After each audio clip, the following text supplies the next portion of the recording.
그냥 글 쓰는 사람은 그냥 글 쓰라고 그냥 하면 좋겠어요. 그런 판이라는 건 어디까지나 우리가 식이 완성된 다음에 나중에 어떤 결과인 거잖아요. 그래서 그런 게 그렇게 중요하다고 생각하지 않습니다. 위대한 문호들 작품이라고 해서요.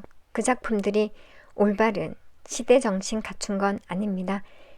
베니스의 상인 대표적입니다. 세익스피어 작품인데요. 고리대금 업자 샤일록에게 통쾌하게 복수하는 장면 나옵니다. 법적으로나 당대 사회적으로 모두 부당하고 뒤졌던 사고였는데요. 보면 일단 주인공의 연인인 여자가 판사로 위장해서 판결한다는 대목도 그렇지만 판결 내용이 살을 도려내서 가져가는 건 정당한데 피는 계약한 것이 아니니까 피는 한 방울이라도 흘리면 안 된다. 이런 판결문 법적으로 있을 수 없는 거잖아요. 살과 피는 분리될 수 없는 주물과 종물이니까 그렇습니다. 그걸 분리해서 집행하라는 판결 자체 말이 안 됩니다. 부당합니다. 근데도 독자들이 그걸 알면서도 환호하는 이유 왜일까요? 샤일록이 유대인이고 고리, 대금업자였기 때문이었습니다. 그런 배경이 말도 안 되는 상황을 쾌락적으로 정당화한 데 있습니다. 문학이라는 게 바로 그런 겁니다.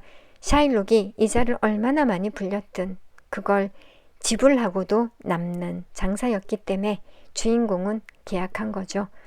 갚지 못할 경우엔 샤일록이 가슴살을 도려가겠다고 한 건 당대 유대인들이 차별받으면서 가슴 깊은 곳에 쌓아두었던 분노가 복수심으로 묻혀 있었던 것이기 때문입니다. 왜 샤일록은 그런 복수와 증오에 찬 조건 내걸었을까요? 샤일록과 같은 당대 유대인들, 그 대부업자들 이자는요, 당시 실제로 고리대가 아니었습니다.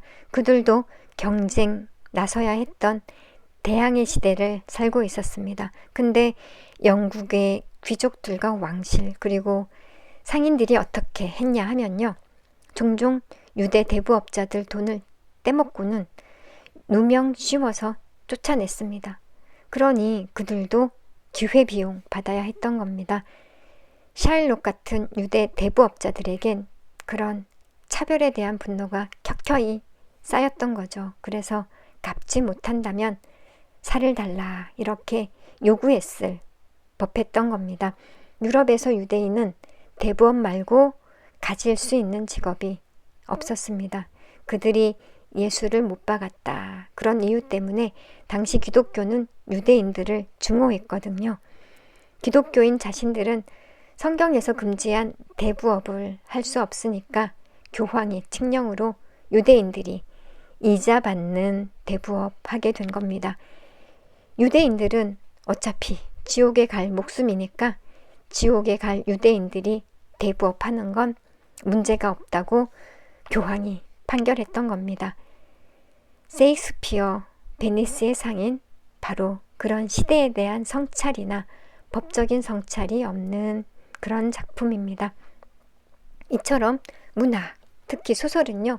아무래도 약자, 소외자, 패자, 피해자 관점에서 그 상처를 어루만집니다. 그들의 한을 노래하는 것이 소설의 주류가 될 수밖에 없습니다.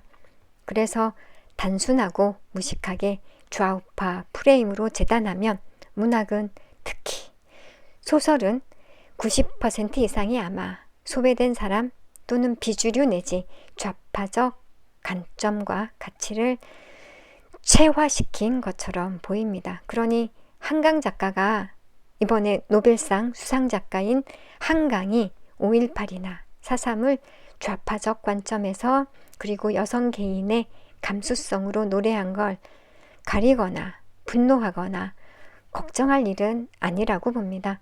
문학은 원래 그런 겁니다.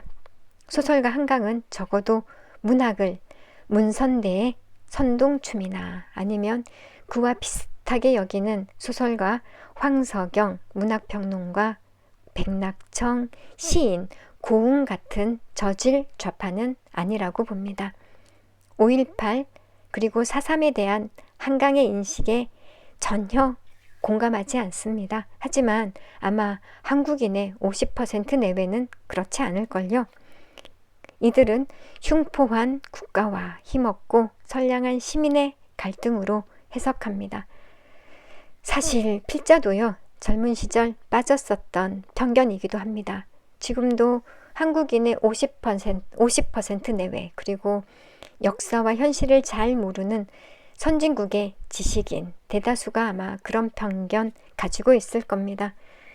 거기다가 남성과는 다른 여성 특유의 감수성도 어필했을 겁니다. 그래서인지 몰라도요, 시는 빼고 소설은 읽으면 작가가 여성인지 남성인지 필자는 10중 8구 맞출 수 있을 것 같습니다. 한강 작가는 노벨상 수상자 발표 이후에 아버지 한승원 작가를 통해서 이렇게 수상 소감을 전했는데요. 팔레스타인과 우크라이나 등지에서 고통 겪는 사람들 얘기하면서 노벨상 수상 기념 인터뷰를 하지 않겠다고 작가가 말했어요. 그 말 속에서 북한을 언급하지 않아서 유감이긴 한데요. 작가의 감수성을 다시금 환기시켜주는 발언입니다. 요컨대 세계 절반인 여성의 감수성으로 현재 인류의 보편적 갈등의 하나인 국가, 폭력, 시민의 갈등처럼 비친 5.18과 4.3을 뛰어난 시적인 감각의 문체로, 그것도 중국, 일본, 대만, 필리핀, 방글라데시, 태국, 베트남, 인도네시아 사람이 아니라 바로 당사자인 한국인이 노래했으니 노벨문학상 선정위원회가 선정할 만하다 생각합니다. 그래서 당연히 축하할 만한 일입니다. 분노하거나 걱정할 일은 전혀 아닙니다. 문학은 원래 좌파적이고 작가가 역사와 현실을 입체적으로 실사구시적으로 보는 건 원래 어렵잖아요. 그리고 한강은 비록 좌파적 관점 가지고 있을지라도 윤석열 탄핵, 조국 수호 이렇게 외치는 저질 극좌파는 아니기 때문입니다. 지난 5월쯤에 황석영의 신작 철도원 3대 읽었습니다. 그리고 586 운동권의 위성과 타락 노래한 소설 2편 또 읽었습니다. 근데 소설가들이 총 천연색 칼라인 역사와 현실을 흑백의 단색으로 본다는 느낌 들었습니다. 현실이 훨씬 드라마틱해요. 소설인데 재미도 감동도 없었습니다. 특히 기대가 컸던 황석영 작품에 실망했습니다. 읽어보진 않았지만 한강 작품은 황석영 작품보다는 덜 이념적일 거고요.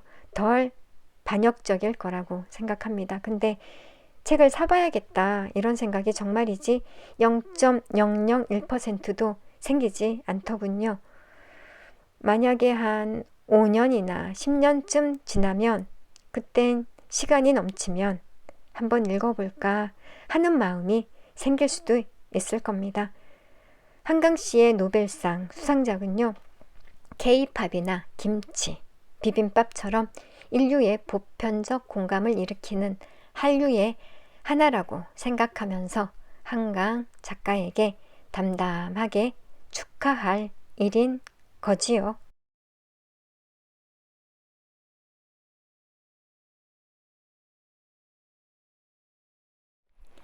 오늘은요, 한정석, 강호 능객의 한강의 노벨문학상 수상 소식에 베니스의 상인 떠오른 까닭, 그리고 김대호 환전 원자력 연료 주식회사 감사의 한강의 5.18과 4.3 사건 인식에 공감 못해도 축하하는 까닭 두 칼럼을 편집해서 전해드렸습니다. 오피니언 리더들이 많이 보는 인터넷 신문 최보식의 언론은 국내 최고 기자 안목으로 만드는 거의 유일한 고품격 인터넷 신문입니다. 이 신문을 보는 여러분도 고품격 독자이십니다. 인터넷 포털 사이트 검색창에 최보식의 언론 검색해서 들어와서 함께 해주세요. 유튜브 구독, 좋아요 꾹 눌러주시고요. 쇼츠도 응원해주시면 유튜브 제작에 아주 큰 힘이 됩니다. 감사합니다.